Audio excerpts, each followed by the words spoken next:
Honorable Speaker, I beg to move that this House do agree with the report of the Committee of the Whole House on its consideration of the Division of Revenue Amendment Bill, National Assembly Bill number 38 of 2024. I also request that the Honorable Junet Mohammed. He was able to, in a very good manner, exhibit to the country how he was inspired by Professor Ali Mazrui to pursue education having not performed well at KCSE or at high school level. And indeed, Honorable Speaker, I want to take this opportunity to commend not just Professor Ali Mazrui, but the later day Mazrui in Ali Hassan Joho, who has now also become a great inspiration to many Kenyans, Honorable Speaker. It is not every other Kenyan who sits examinations at KCSE level or at O levels and qualifies to join an institution of higher learning. But right from the example we were given of Professor Ali Mazrui to the Ali Hassan Joho of today, he's exhibited to our young people that many of our own constituents, Honorable Speaker, a good proportion and a good percentage of our own constituents sit KCSE and do not qualify to join university. That does not mark the end of your life. That not qualifying to join university at Form 4 should not mark an end to your pursuit to better yourself and for academic excellence. The Honorable Ali Hassan Joho exhibited to the committee that he is now pursuing a master's degree at Harvard University in the Kennedy School of Administration, and is commendable, Honorable Speaker, and I want to commend the Honorable Ali Hassan Joho for not just being nominated, but also for exhibiting to Kenyans that he can also serve as an inspiration to younger Kenyans who should now know that you can get on a path for academic excellence, even having not performed so well at KCPE.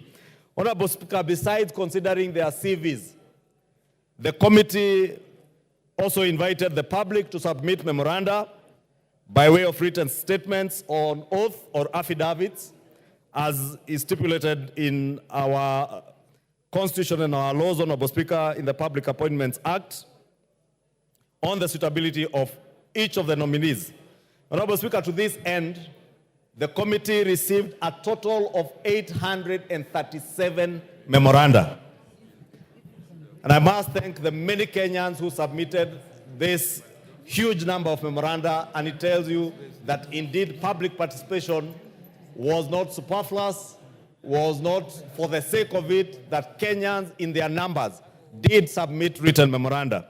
However, Honorable Speaker, 123 of these were hand-delivered and 714 were submitted by email.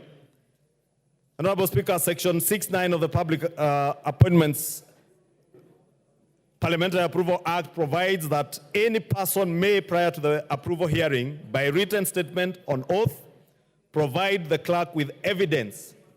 Honorable Speaker, it's important for members to note that, and members of the public also, that it must be written statement on oath or an affidavit and provide evidence contesting the suitability of a candidate to hold the office to which the candidate has been nominated.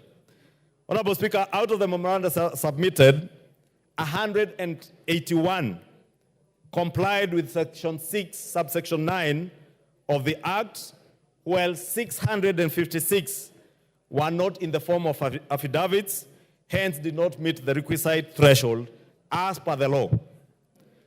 Moreover, Honorable Speaker, out of the 656, some were actually in support of the nominees and therefore inadmissible because the law expects this Section 6, subsection 9, expects you to submit in written form and in the form of an affidavit evidence contesting the suitability, not supporting the suitability. So there are many Kenyans who wrote saying they support the appointment or they think this nominee and that nominee are suitable to hold office. A detailed analysis of the memorandum, Honorable Speaker, is contained in Chapter 3 of the report, and members can peruse to see that for themselves. It is also noteworthy, Honorable Speaker, to note that the affidavits were largely on the following issues. One was the dismissal from cabinet by the president via Gazette Notice 8440 of 2024. Two, there were allegations of corruption and abuse of power. Three, that the president appointing persons from the minority party should not have been allowed. And there were memoranda that was submitted on that basis. Four is that the list of nominees did not comply with the 2/3 gender rule or gender principle. Five is that the list of nominees did not reflect representation from special interest groups. Six is that integrity issues and alleged violation of Chapter 6 of the Constitution, and lastly, alleged violation of Articles 103, 1E, and 194, 1E of the Constitution. Honorable Speaker, it is notable that all these issues, and members and the public will be able to see from the report, were exhaustively addressed by the committee in its report. Each of these issues, Honorable Speaker, there is not a single issue of the 7 or 6 issues that I've mentioned here that have not been exhaustively, as you'll see in the report, been addressed, because we are obligated to do that by our own statutes, that we must address each of the issues that have been raised in memoranda. Honorable Speaker, additionally, 163 affidavits contested the nomination of 10 nominees on grounds that they had previously been dismissed from office, and hence they could not lawfully be reappointed to cabinet.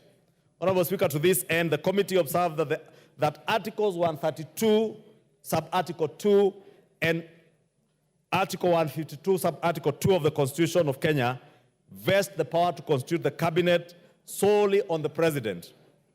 The committee also observed that the nominees were not dismissed under the provisions of Article 75(2) of the Constitution and were therefore not disqualified from holding any other state office. Honorable Speaker, that point was canvassed in committee, and I know even in other fora outside the committee, this matter has been canvassed. And it was a finding of the committee, Honorable Speaker, that any of the nominees who has not been dismissed pursuant to Article 75(2) is not excluded from being reappointed after dismissal by His Excellency the President, and I think that was important to be clear. True, Honorable Speaker, the word dismissal is in line with the provisions of Article 152(2). And members, if you read that article, you will see that the article says the President may dismiss or reassign cabinet secretaries. Therefore, there is no option under the current Constitution to suspend or to ask someone to step aside. He can only dismiss you or reassign you.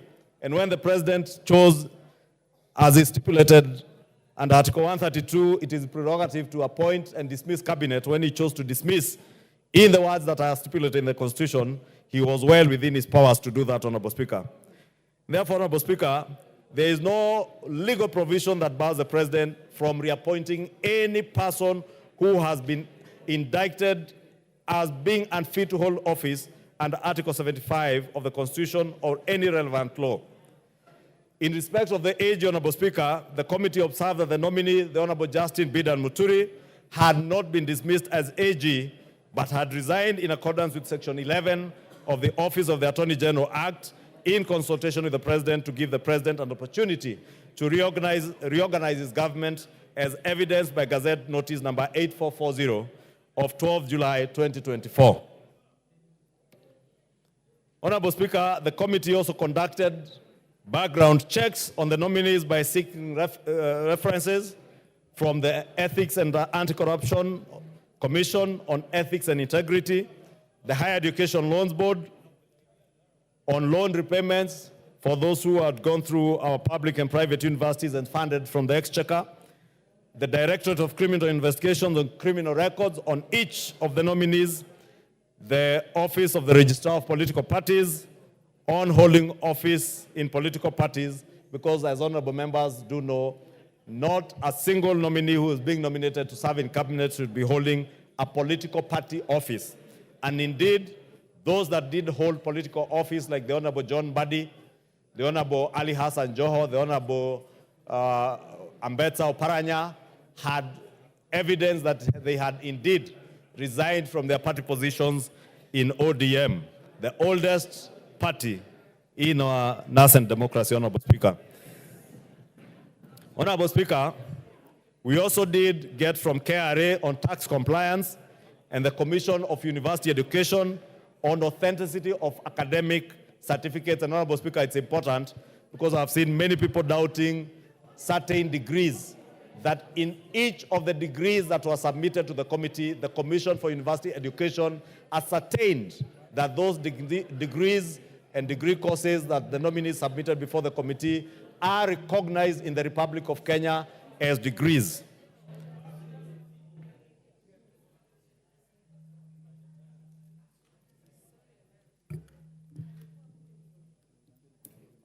Honorable Speaker, in considering the suitability of nominees for appointment, the committee paid due regard to the constitutional and statutory requirements relating to the offices in question and whether the nominees' abilities, their experience, and qualities met the needs of the said offices. Further, Honorable Speaker, the committee was guided by the constitutional and statutory requirements, such as our national values and principles of governance, the conduct of state officers, specific qualifications for appointment as cabinet secretaries, leadership and integrity prerequisites. And Honorable Speaker, it is in this light, Honorable Speaker, that we have recommended, having looked at the suitability of the nominees as was assessed after scrutiny of their background, their academic credentials, as I said, their professional qualifications, their work and professional experience, their personal integrity, as well as their performance during the approval hearings.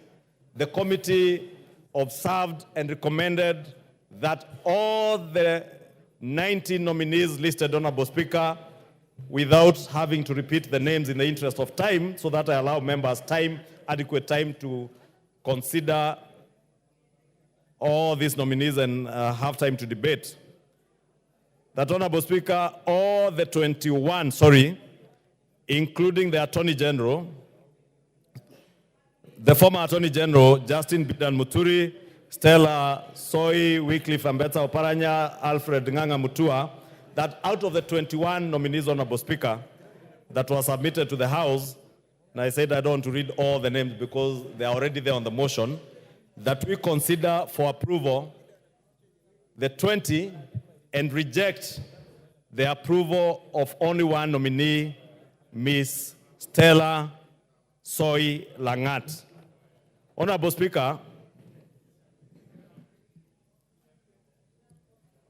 in vetting and in considering the approval of these nominees, Honorable Speaker, the 20 nominees are recommended for approval to take office if approved by this House, Honorable Speaker, because all that the Appointments Committee has done is to consider and vet them for approval of the 20 nominees and to reject the nomination of Stella Soy Langat, who had been nominated for appointment to the Ministry of Gender, Culture, and Arts and Heritage.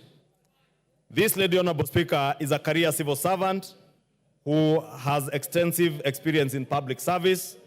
However, Honorable Speaker, she did not demonstrate adequate understanding of the docket to which she had been nominated, and the committee found her unsuitable for appointment to that docket. Honorable Speaker, I want to draw reference to members on the report on page 238, Honorable Speaker, and you will see from the observations of the committee on observation number 8 on page 238, the committee did note that the nominee's experience in the public service is marked by very frequent job transitions in various roles.